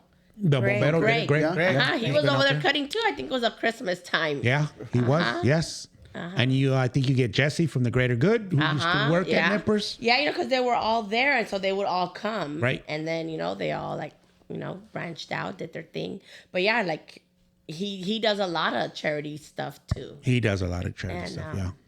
You know, just amazing and awesome that, you know, he's been very successful. And I think you put a lot of Very smiles on those people's faces. You know, Yeah. you clean them up, you make them look really good. I see the pictures you post. And And so stuff I was like like, that. damn, look at you, looking 20 years younger. And, you know, and the man, you know, se chiflean a little bit, like, mira, look. And they know they look better. Yeah. Yeah. You know, even, Yeah. and sometimes, you know, I've had conversations with some of them, they're just having hard times. Right, You know, it's right. money, it's not homelessness.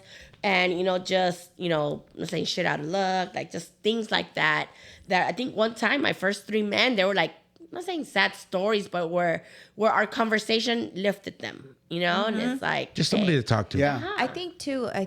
Oftentimes the homeless community they create their own community, but to have people like you coming in and helping them build that community, and then they are no longer invisible. Other people see them. Other people are interested in their And we could see like some people are like just passing by us and just looking, Right. you know? And it's like, you want a haircut?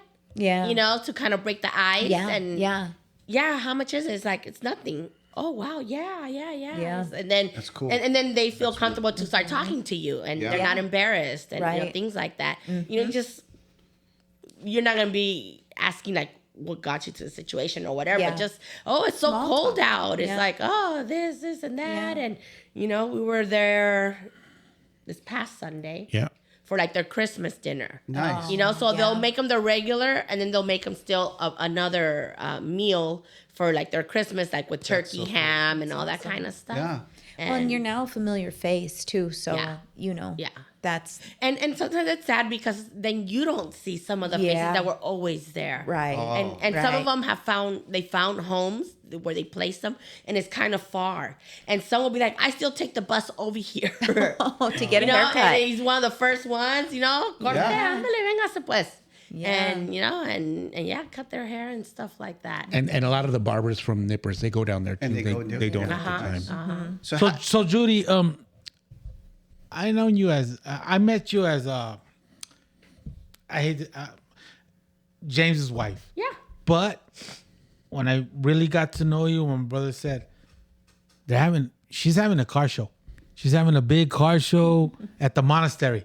Mm-hmm. That was dope. That was dope. And I know the year after that, you did it at the Adelante. What was it at? Adelante over there in Goodyear. Healthcare center, yeah. At the cancer center. Was it there? Yeah. That amazing. Amazing what show you put on, the turnout, the organization of it. I know that was you and that was dope. Can you get into a little bit more of that one? Well, that my husband started it. Yeah. Because he had put a couple not necessarily shows, but remember the Freaky Tales over there at Desert Rose where he was bringing the funk freaks out here. He had brought Ozone out here. He brought Ozone.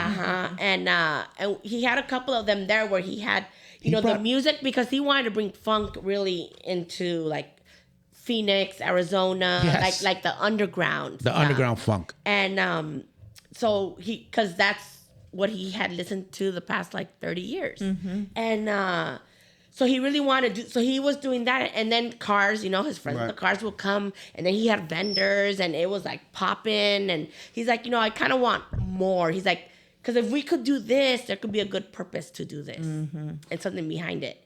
And then, of course, he had a lot of friends that were veterans and stuff like that. So he had his first show and shine at the shop in the parking lot. Because at that time, the facility didn't have a lot of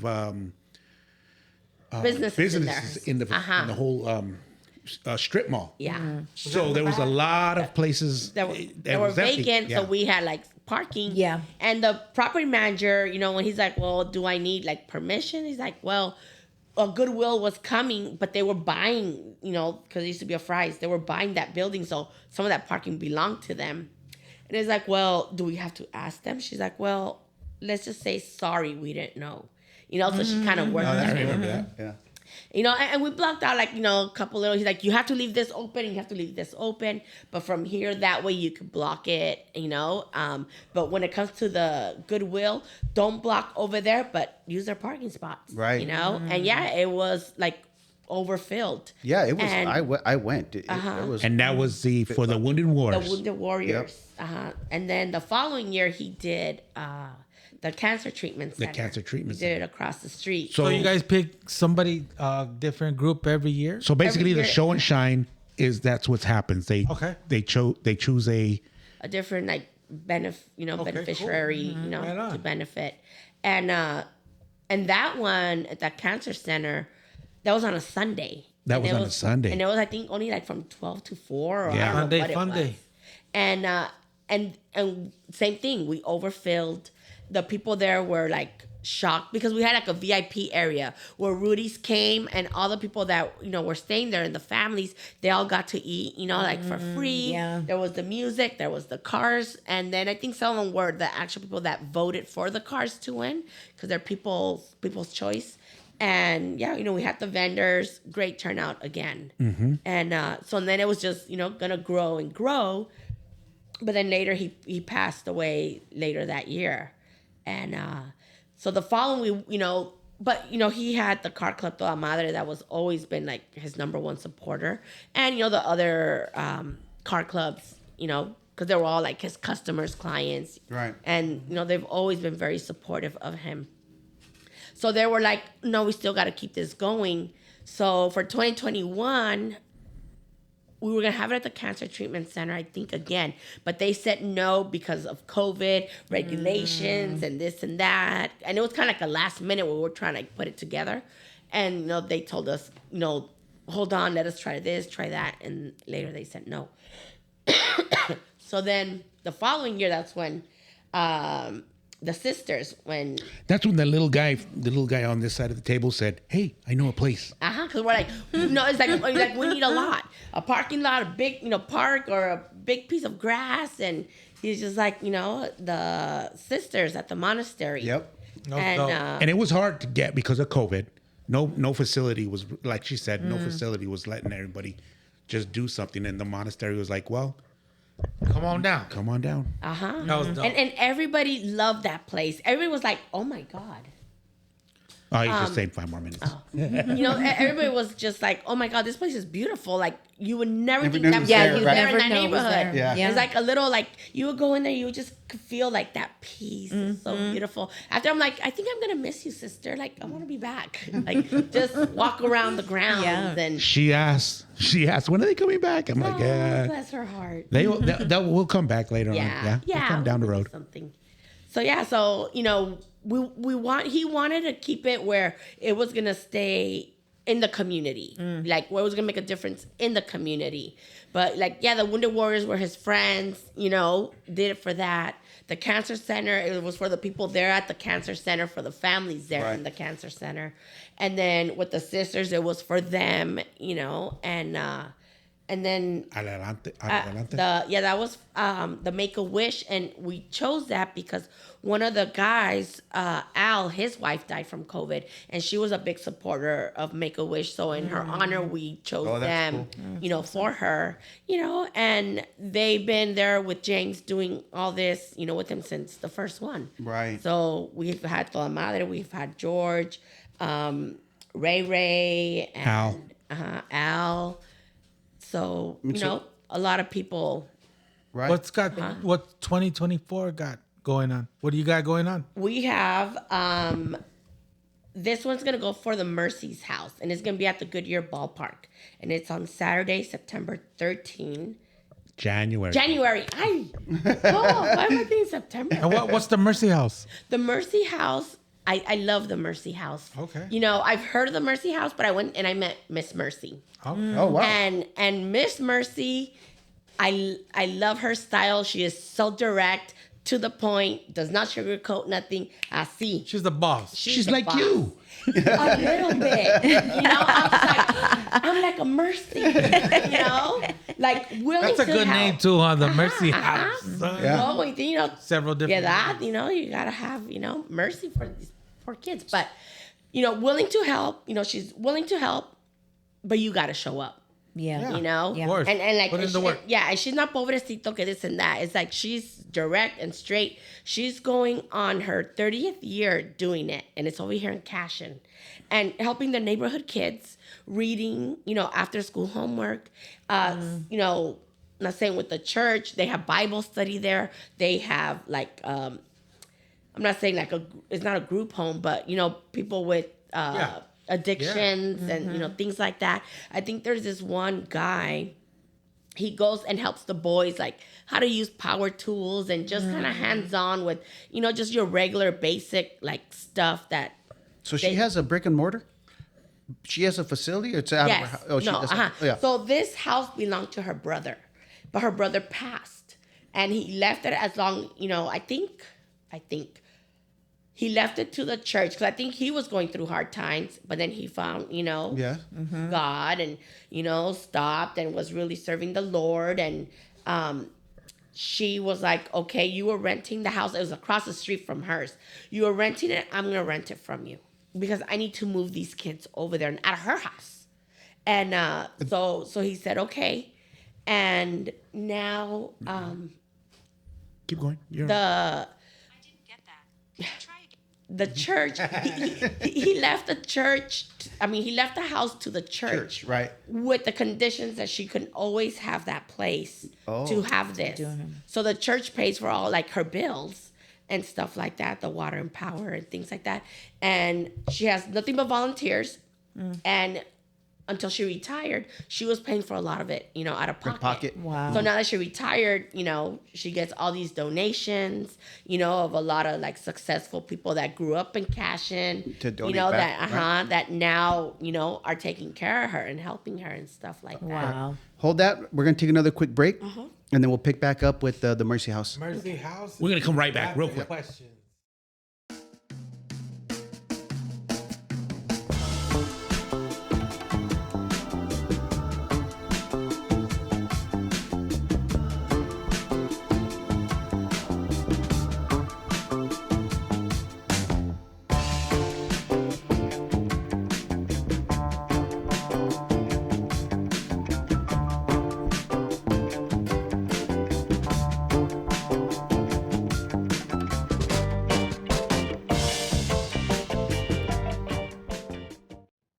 I'm coming back. Yep.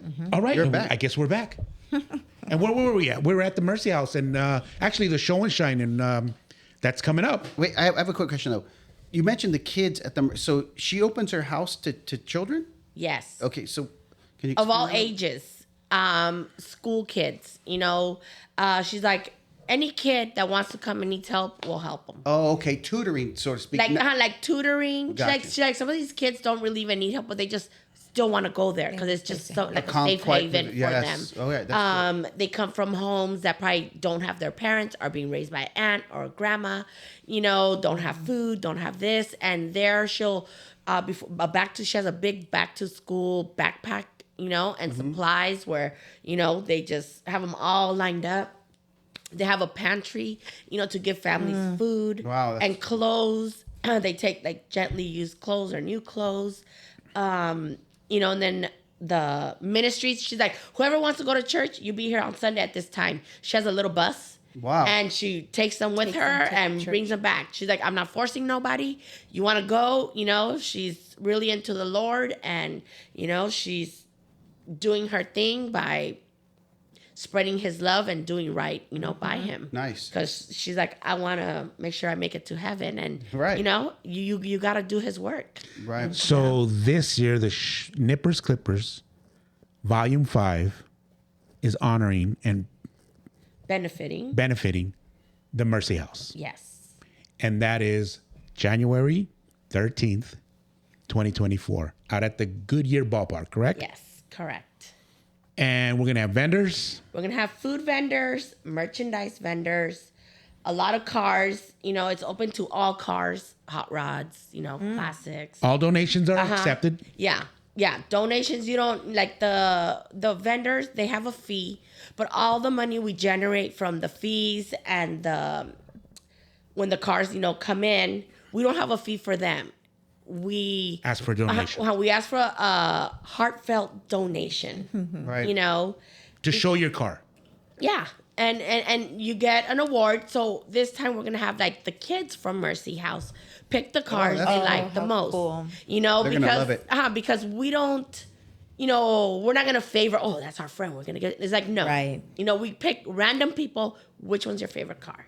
That's cool. And then my mother-in-law, she comes down. All James's family, they come down. We've had her participate and, pick cars and hand out the awards, try to get them involved as much as we can and stuff.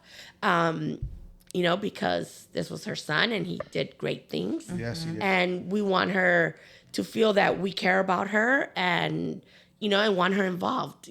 They're in Cali, but they come out here. Yeah, so what they do is we do about 10 awards. 10 awards. 10 awards. Admission. The admission's free for the public, right? And Admission is free to the public. Yes. All donations are accepted. Yeah. Yes. And we'll have a donation box out there. So if you want to donate right there at the show, you could donate. Yeah, like if you didn't bring a car, it's okay. There's going to be a box if you just want to donate. Cool. Right. know? And there'll be vendors, food vendors, merchandise vendors. A DJ. DJ, yeah. There'll be DJs, there'll be music. If you'd like to donate now, there is a QR code that we'll put up on SeunevA. And we'll put it up and you can donate there. Even if you don't have a ride or your merchandise or anything, you can donate money there as well.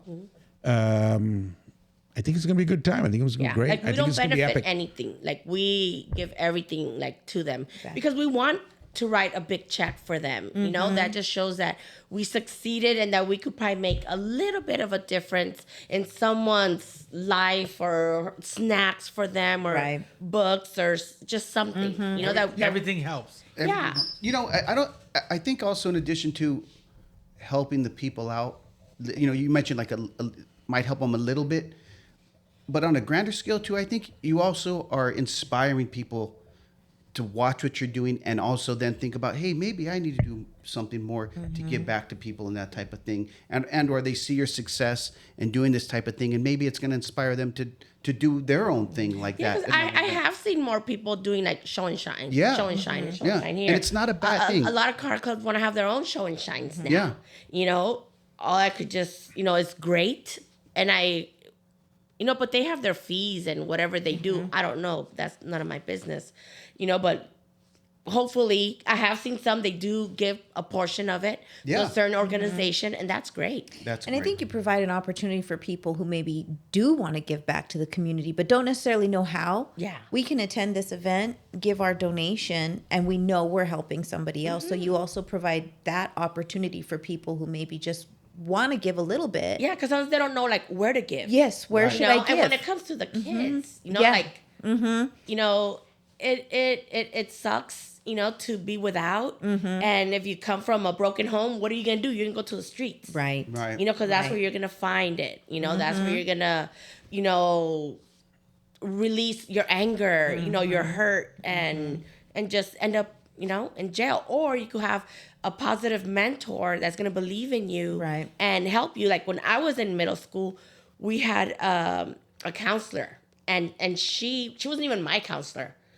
but Miss Bluestone, she had like I'm not saying the gang members, but you know, separate groups, separate classes. They were in choir. She had them singing for her, but she was the one that like fought for us, that defended us, and against, you know, your dean and this person and that person. And she was very straight out, you know, and, you know, talked to us about our future. And when I had flunked 8th grade, during that second 8th grade, she was really there, like to change your way of thinking. Right. And because of people like her, it, you know, Yeah. this situation, I really feel it, because it's like Miss Mercy is my Bluestone, Right. you know? Yeah. And thankfully, like, I didn't end up bad, you know? Right. I did all right. Right. Judy, you might be somebody's Miss Bluestone. Yeah. You know, It takes so somebody to care. And you could tell she made an impact, because most of the time when somebody makes an impact in your life, you remember their name. we used to call him Blue. Yeah. Hey, Blue. Blue Mercy. Yeah, and seeing, you know, yeah, Miss Mercy all- is all it like takes is I like her somebody because to of how care. direct she is, Right. and then she's been doing it for so long, Right. and you know, that's what I want to help. That's where like she makes you want to volunteer. They had a toy drive, and I'm like, I want to volunteer, Right. See, yeah, right on. and because I want to see hands-on, Yeah. you know how it flows and all that kind of stuff, and she has it down. You know, I had taken one of my clients with me, and when the bikers got there with all the toys, that we did like an assembly line, and we were just getting all the toys, passing them, and my client's there. Ooh, what's this? And I'm like grabbing it out of her hand, and, you know, I'm not trying to see, you know, and I'm like, stop looking, you know, like keep on passing. She ended up telling the person next to her, you want to switch spots? She's not letting me see the toys. I'm like, oh my God. I'm like, mira la, I'm like, come on, like we got a job here. Yeah. And then when it Yeah. was time to hand out, some people will, you know, people with the wristbands went first, because she's like, those are my kids that come here. Oh, yeah. She knows them. She knows. Uh-huh. And she says, you know, if you come here, this is a blessing, because, you know, you'll be first, you know, but you have to come, you know, to get these benefits and stuff. Right. You know, but she called blessings. So you get to go on the front of the line. So if you want to go to the front of the line, you just got to come here. And, you know, I guess she handed them out before. So then somebody would come, oh, my aunt's volunteering. She told me just to come up to the line. I'm like, you have a wristband? No. I'm like, well, then I'm sorry. Like, you can't. You got to go to the back of the line. I'm like, that's not fair. And then, but my aunt right here, she said this and that. And then, you know, we're like, okay, what are we going to do? Yeah. And this other lady came, she's like, no, you know, they have to go to the back line. I'm like, just go to the back of the line. The line ain't long. I'm like, look, it's right there. And he just, I'm like, okay, then here, you know, like whatever. And, you know, because either they want to pick or, and if they can't, you pick for them. I'm like, I'm not going to do that. So when the kids will come up, like, what do you want? You want a ball? You want Paw Patrol? You want a car, a dinosaur? You know, to kind of at least know what they want. Yeah, And Paw yeah. Patrol. Okay, where's Paw Patrol stuff? And some of them, like, spoke Spanish. So Right. my clients are like, thank God you know how to speak Spanish. I would be so lost, you know? and actually, they were kind of like in my way. And because there was 2 little girls that were helping and another lady. But the other lady, she already knew what all the toys were. Oh, these are here. Those are there. So she helped. And I was just kind of like, you know, like, Yeah, hey, get it done. let's go. Have de volada, let's get them, you know, in and out. And they're there like talking, and it's like, and they want to be up there, But it's like, get out of the way. Like, let me hurry up and do this. Yeah. So when somebody else had came up, it's like, sorry, like, you know, like they told us not to do it and I cannot do it. Right. But my aunt's in the other side next to you. I'm like how they said, I'm sorry, but you know, like, Yeah. I'm sticking to the wristband. rules. You're right. You know, yeah. I'm yeah. doing, and then she closed her window. There was somebody with a girl's, a little, and I had like from babies to 6-year-olds. Somebody came with a little girl. I'm like, oh, that's the other window. But that window's closed, and I look, and I'm like, hey, there's somebody here wanting a toy, and it's for a girl. She's like, oh, well, nobody was there. You know, there was nobody out there. I'm like, so? I'm like, open the window because somebody's here. Yeah. And so they did. They gave her a toy, and then they had closed it again. And somebody had came. I'm like, you need to stop closing that window. You know, I'm like, because I'm like, there's some families that are over here getting their kids' toys, and now they're coming here. Yeah. You know, so to me, it's like you gotta wait till the last person. Yeah. Yeah. Yeah. You know, You I'm stay sticking open. my head out the Yeah. window, like, So, you know. so homegirl, I see this getting bigger and bigger every year. Where do you That's the see goal. this 5-10 years from now? Where Well, do you I see want to this? start my own nonprofit. There it is. Just so we could get bigger money, you know, more supporters. We're here, yeah, they could donate to Mercy House because she is a nonprofit. But it's like, not that I don't know, you know, like they're telling me what has been given, you know, like someone tell, okay, we went because they want that tax write-off and she could give it to them and stuff. But it's for the person to print it and fill it out and give it to their accountant. Like when I start my nonprofit, well, as soon as you donate, I'm filling it out and I'm sending it to you. And here, you give this to your accountant. I'm not going to wait for you to do it and all this, all that. It's like I'm giving you your receipt right then. Mm-hmm. And like that, it's better controlled. And because, yeah, you donate. Some people want to donate to nonprofits where they're going to get the tax credit. Right. Do you have an idea of what you want to do? Other than the car show, is there more ideas? Or expand on the car show? Like incorporate. Like expand it, but then like I just really would like to have like a lot of mentors, you know, that are gonna go and, you know, show up, you know, to places like that or low income. Somehow like just target like low income, you know, I don't know, like just something. Right. Understand. You know, a couple of times James went to like the juvie halls with Ray from Working Class to go talk to, you know, the kids, Yeah. you know, and Ray spoke about it. Well, Yeah. well, Judy, you know what? You always hear about guys doing this and that. It'll be cool if a woman does it for the girls. You know what I mean? Yeah. 'Cause there's a lot of girls that are in the hard spots too, and Yeah. it's just not all boys. And no, yeah, like anybody, you know, whoever needs it. I'm always open to share any knowledge that I know or have, any direction, blue, boom, boom, you know, and whatever it is, whether if it's business or just to hear you out kind of stuff. Or That's dope. Be What's mental. been your biggest inspiration to my husband, okay, to give back to the community? Him. for him, Yeah. Okay. That's you know, like he. You're representing them very well. Yeah. I Yeah. do. And that's why it's like, you know, when you get married, it's, you know, you honor them Right. and stuff. Right. And I had told one person, I'm like, you know, I still say my husband, you know, because in the church, he's still my husband. Yeah. Yeah. You know, and until it's like annulled or whatever. So I made an oath to love him for my forever. Right. And, you know, Yeah. And he had a big heart, and now you're honoring Yeah. it. Yeah. yeah, I'm not just gonna let it go, you know, to waste. And that's how I keep it alive. Yeah. You know, For sure. That's what's great about Judy is she has the same energy as James. Like they don't stop looking. As you can tell. They don't Right, stop. right. And it's like, man, where do you get all this energy from? And I remember I used to tell James that, where do you get all this energy from, man? You're here, you're there, you're there, you're here. And then you're doing the same thing. Yeah. like we bounce off of each other. Yeah. Like, oh, I need this and that. Okay, I got you, and he got me. Right. Nice. You know, Right. with the salons, he was always there, fix stuff. Like he built, you know, what we built, you know, in the salons for me, and now it was his turn. Right. You know, so it's like, okay, I'm just the person in the back. Yeah. You Yeah. know, but Supporting boom, you. boom, boom, you know, just whatever like he needed. Yeah. And you know, and we were. And I what is it? Like James, you know, or followed James and all that because he was similar to us growing up. He had a similar background. We knew guys like him. We were guys like him. And I could see me and him, or you and him, and you and him.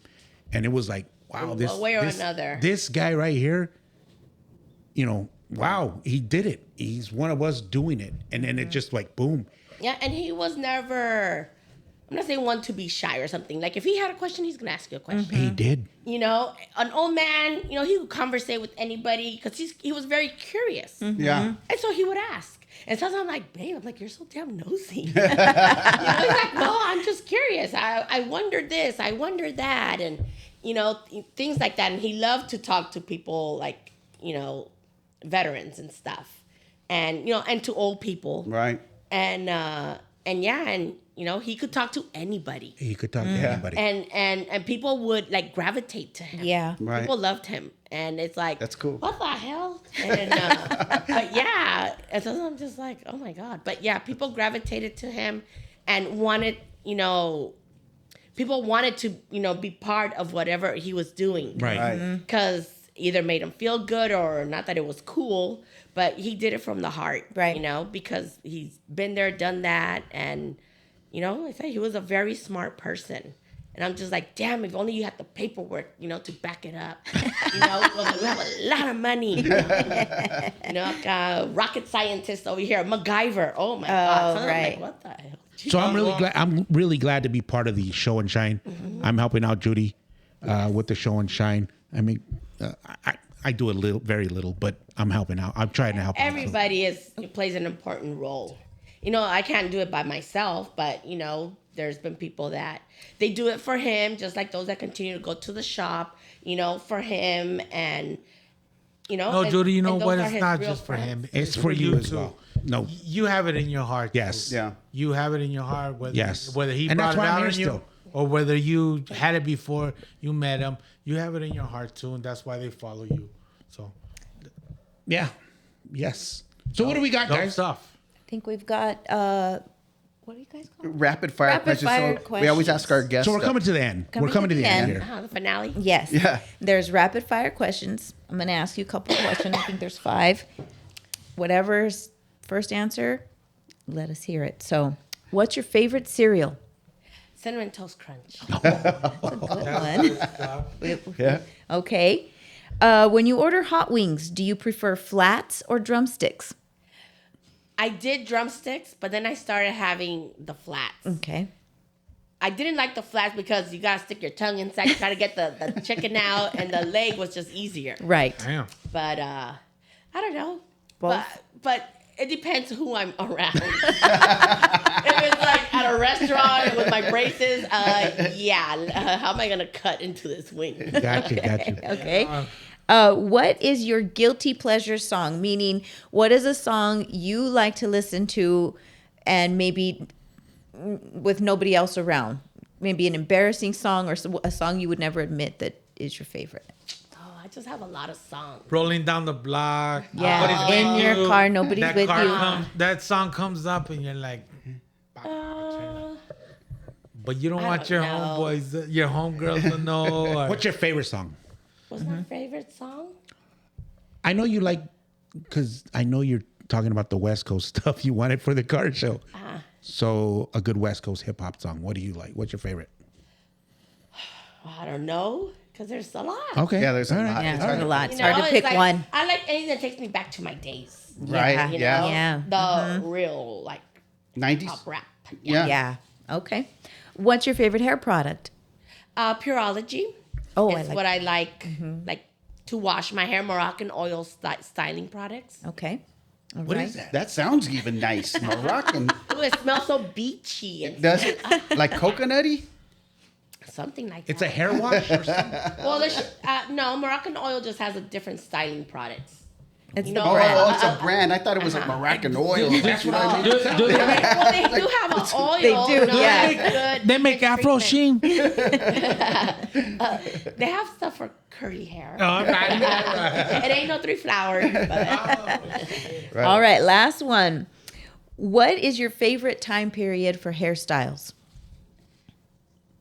Well, of course, back in the days when, not that I lived it, the shampoo set times, all the little fancy updos, Yeah. and pinup girls. Yeah. That's Oh, nice. Oh, yeah. Okay. That's Like a pretty. bouffant. Like that's real hairstyling. Right.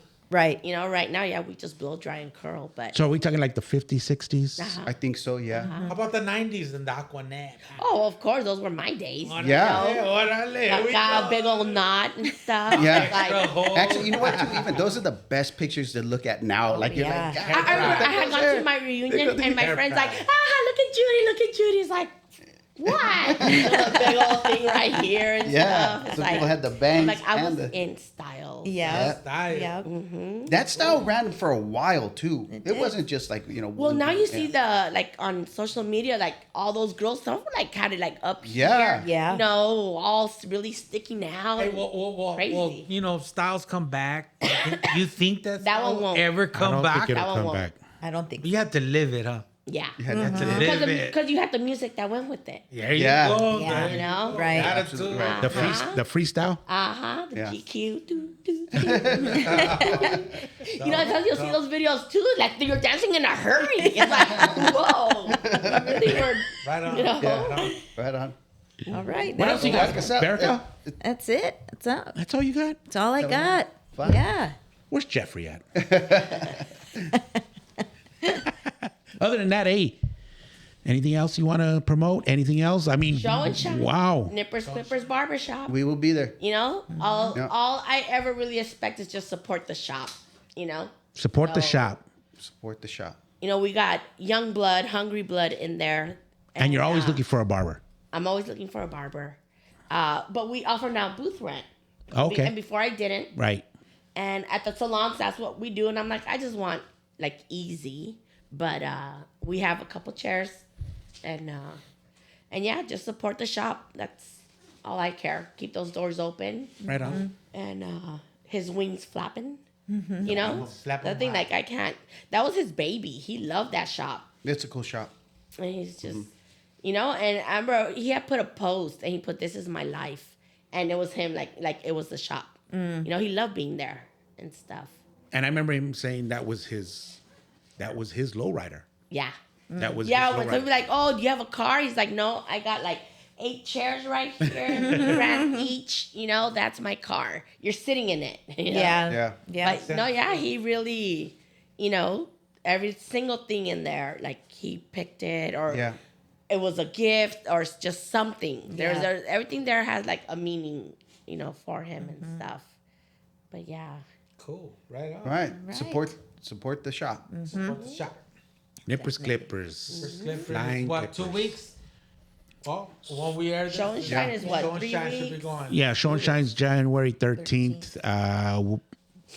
Right around there. Let's show up with the booth over there. Let's get it going, huh? Right there, like, Yeah, live. like everybody want to talk. He says yes. Our engineer says okay. Gives a thumbs up. Yeah, you guys could be the reporters, like reporting how they have the football one. Yeah. You guys Live could be and direct. there, like just okay. This is what's going down in that corner. We got so and so tacos and Yeah. Yeah. Maybe. yeah. You So, guys are welcome to go make me a nice video so then I can have Oh, it. here we go. to See? promote Oh, my oh, show oh, time. See? And that's what I want. I do want someone that could like record a little bit of everything that goes on. So later, when I do want something, it's like, this is what I could bring to the table. Right. Oh yeah. Right. And, Yeah. Might be able to do that. Yeah. make it grow and, nonprofit. Yeah. Yeah. And stuff like that. Awesome. Man. Yeah. Well, sounds good. Hey, Judy, thank you very much. You're very welcome. Thank you very much for coming in the rain. Sorry about that. Like, you But, could have had an umbrella for me. I just kidding. You? No, It wasn't raining at the time. I know. No, I didn't need it. But again, thank you. Hey, that's the Show and Shine, Volume 4, January 13th. Volume 5. Oh, Volume 5. Oh, yeah. Yeah. Volume 5. Oh, yeah. 5. Not September 13th, though. No, January 13th, 2024. Again, thank you very much. I'm glad to call you my friend. I'm glad to call James my friend. Yes. I'm glad to be going to Nippers Clippers, man. Great Yes. haircutters there. Yes. I go religiously every 2 weeks. They do a pretty good job. Other than that, thank you. Thank you.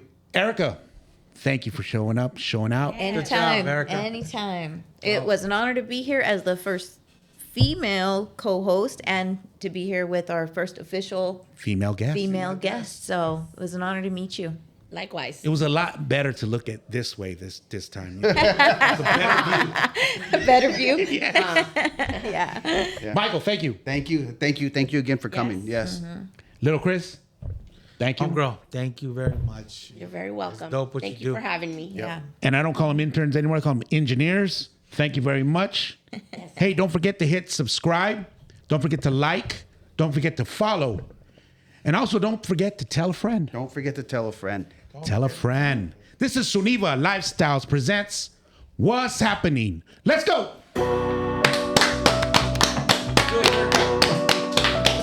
You're This is how we do it on the avenue.